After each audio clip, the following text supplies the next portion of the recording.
Alors bonjour tout le monde et bienvenue sur le site zonetentasport.ca.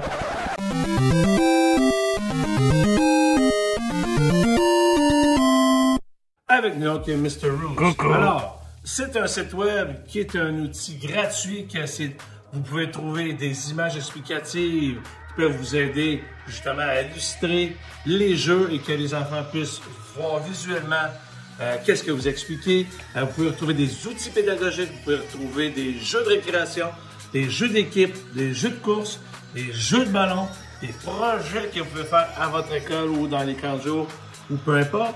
Donc, un site web avec qui est là pour vous aider, vous, les enseignants d'éducation physique, les universitaires, les services de garde, les camps de jour, les parents, les enfants.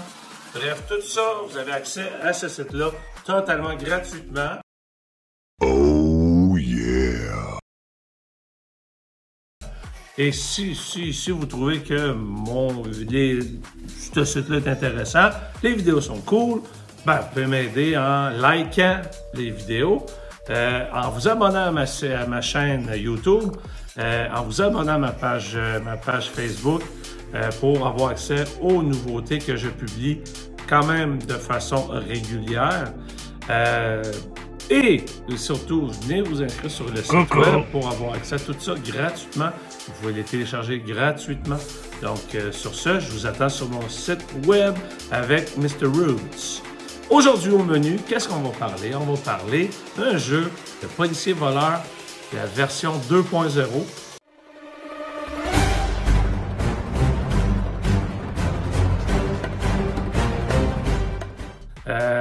C'est très simple. Le policier-voleur, la disposition. Vous allez utiliser un rectangle de votre rectangle de ballon chasseur dans les cours de récréation. Il y en a partout de toute façon dans chacune des écoles, majoritairement. S'il n'y en a pas, vous faites un terrain de 15 grands pas d'enfants par 30 grands pas d'enfants. Donc ça va faire un grand rectangle. Ça va être les limites du terrain. Okay. D'un côté, vous allez placer un cône avec une balle ou peu importe. Dans le fond, c'est à votre discrétion. Moi, j'utilise une balle de tennis. Ça va être l'émeraude ou c'est le diamant, comme vous voulez, OK? Donc, ça s'appelle le ballon de diamant, je crois.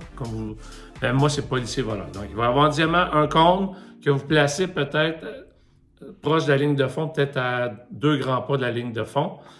OK? Il va y avoir 4 poches, donc il y a des sacs de fer avec des chiffres dessus. Ça va être le système d'alarme. Donc, vous allez placer les 4 poches devant, à fond, le cône avec la balle, peut-être à un grand pas d'enfant. Donc, il va y avoir 4 poches. Et ensuite, on sépare les équipes en deux. Il va y avoir d'un côté les voleurs, donc le côté où dans le fond, il n'y a pas les poches, etc. Et l'autre côté, les policiers.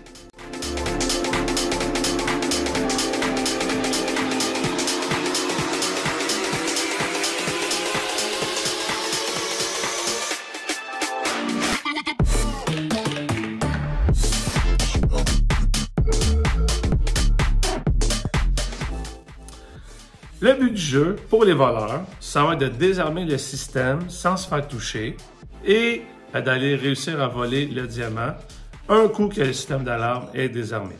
Le but du jeu des policiers, c'est d'attraper tous les voleurs, évidemment. Donc, au signal, ça prend un maître du jeu, ça prend quelqu'un qui va se porter volontaire pour être le maître du jeu parce que c'est lui qui va donner les signaux de départ. Donc, là, le maître du jeu dit « Go! » Fait que là, les voleurs avancent tranquillement, pas vite.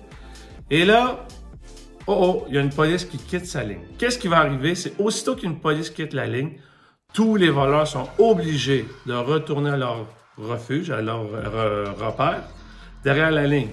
Donc, s'ils réussissent à se rendre là sains et saufs, ils ne sont pas éliminés. La police, elle a touché personne, elle retourne malheureusement au poste de police, mais elle s'en va sur le banc. Elle a attrapé personne, donc elle est éliminée. Inquiétez-vous pas, les parties durent environ maximum 5 minutes. Donc, ça va quand même assez vite. Après ce signal, on redonne un deuxième signal de départ. On y va. Oh, là, le voleur réussit à voler une poche. Mais à chaque fois qu'on vole un objet, tous les voleurs doivent retourner à leur point de départ. Donc, à chaque vague de tentative de vol, on est obligé de retourner à son point de départ si un voleur a réussi à prendre une poche. Donc, ça va être important de communiquer dans ce cas-là. Exemple, Steve a pris la poche. Là, il peut avertir les autres. « OK, j'ai une poche, on retourne à notre point de repère, à notre refuge. » Fou! Donc là, comme ça va donner de l'aide aux autres pour retourner à leur point de départ. Parce qu'on n'a pas le droit de prendre Steve a sa poche, puis Kevin n'a pas le droit de prendre une poche en même temps. Parce que Steve a déjà une poche. Donc, c'est un vol, une tentative, un vol. Quelque chose comme ça. Est-ce que c'est clair? Oui. Bref, on continue. Donc, là, Steve réussit à ramener une poche. La poche, il y a le chiffre 5 dessus. Donc, la valeur 5, ça veut dire que les voleurs ont réussi à avoir 5 points. OK? Ça marche? On continue. On quitte. Là, Steve, il est audacieux. Il prend une autre poche parce que c'était la 3e vague. Réussit à prendre une poche. Part à courir. Malheureusement, hop, le policier le touche. Qu'est-ce qui arrive? Steve remet sa poche au policier. Steve, lui, malheureusement, est éliminé. Il va se placer sur le côté du terrain, du côté des voleurs.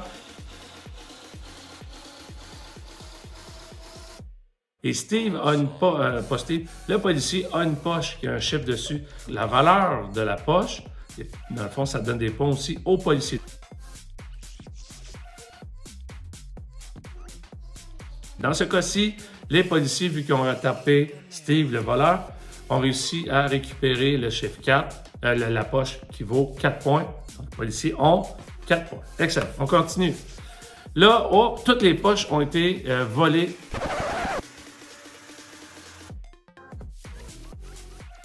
Qu'est-ce qui arrive? C'est que là, le diamant est accessible. Ça veut dire que là, c'est le temps. Ils peuvent maintenant, les voleurs, aller voler le diamant. Là, Kevin prend le diamant, lance la balle ou le diamant et quelqu'un de son équipe l'attrape. Est-ce que ça, c'est bon?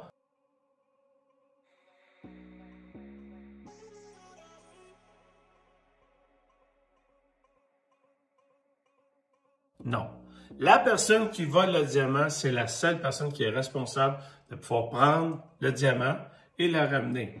Il n'a pas le droit de faire de passe parce que par expérience, s'il y a ça, ça va faire beaucoup de chicanes et tout ça. Donc, si tu prends la balle, tu la ramènes sans te faire toucher. Si tu la ramènes de l'autre côté sans te faire toucher, donc ça donne 10 points à ton équipe. Si par contre, c'est contraire, la petite touche, c'est les policiers qui ont les 10 points.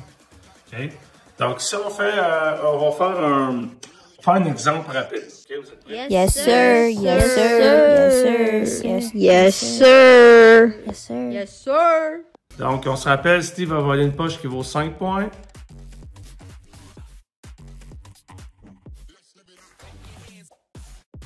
Le policier a touché Steve par après. Et ont pris une poche qui valait 4 points, donc les policiers ont 4 points.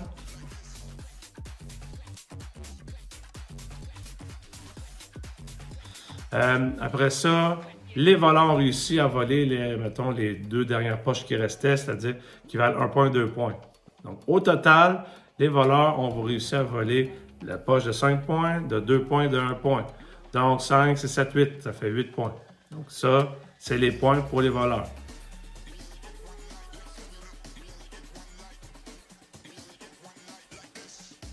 Les policiers ont réussi à rattraper le voleur et, dans le fond, récupèrent le diamant. Ça donne 10 points aux policiers. Donc, tu te rappelles, au début, les policiers ont récupéré une poche qui valait 4 points et ils ont un diamant qui vaut 10 points. Donc, les policiers ont 14 points. Mais ce n'est pas fini. C'est important qu'à la fin de la partie, les personnes qui ne sont pas éliminées restent sur le jeu. Les personnes éliminées restent sur le côté parce que chaque personne éliminée donne un point à l'autre équipe. Et ensuite, on change de côté. Si jamais la partie dure plus que 5 minutes, on arrête la partie. On compte les points de ce moment-là. Et après ça, on interchange. Pourquoi? Parce que les personnes qui sont éliminées, on se rappelle, c'est un jeu qui peut se faire aussi à la récréation. Ceux qui sont sur le côté, ils trouvent ça long. Et c'est là qu'il peut arriver des débordements, qu'il peut y avoir des niaiseries. Donc, voilà pour ce qui est du policier-voleur. Maintenant, on va aller poser des questions, on va voir si tu as bien compris le jeu. C'est complexe, c'est pour ça que je vais te poser des questions.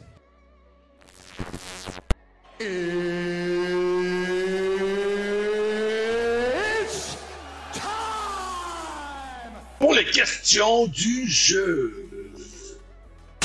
Alors, quel est le but du jeu des voleurs?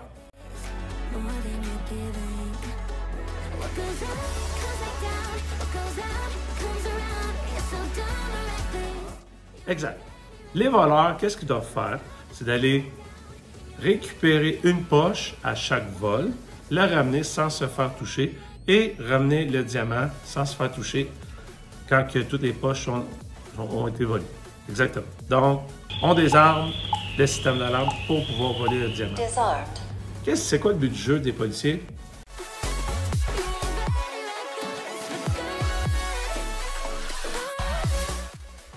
Oui, exactement. Donc, les policiers, eux autres, ça va être des toucher les voleurs avant qu'ils retournent dans leur repas. Excellent. Est-ce que je peux voler plusieurs poches à la fois lors du même vol?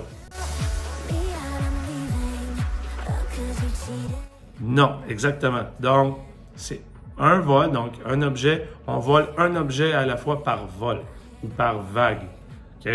Donc, si le maître du jeu donne le départ, on a juste le droit de prendre un objet à la fois et on est obligé de retourner à son point de départ. Excellent, parfait. Maintenant, si un policier ne touche personne, qu'est-ce qui arrive? Ciao! Oui, c'est ça. Il est éliminé, va s'asseoir sur le banc, ou sur le côté et attend la fin de la partie. Une partie dure combien de temps déjà? 5 minutes later. 5 minutes. OK? Ou à la discrétion du maître du jeu. Mais je suggère, par expérience, 5 minutes, c'est en masse. OK? Tous les objets, dans le fond, tout le système d'alarme a été désactivé. Qu'est-ce qu'on fait par la suite?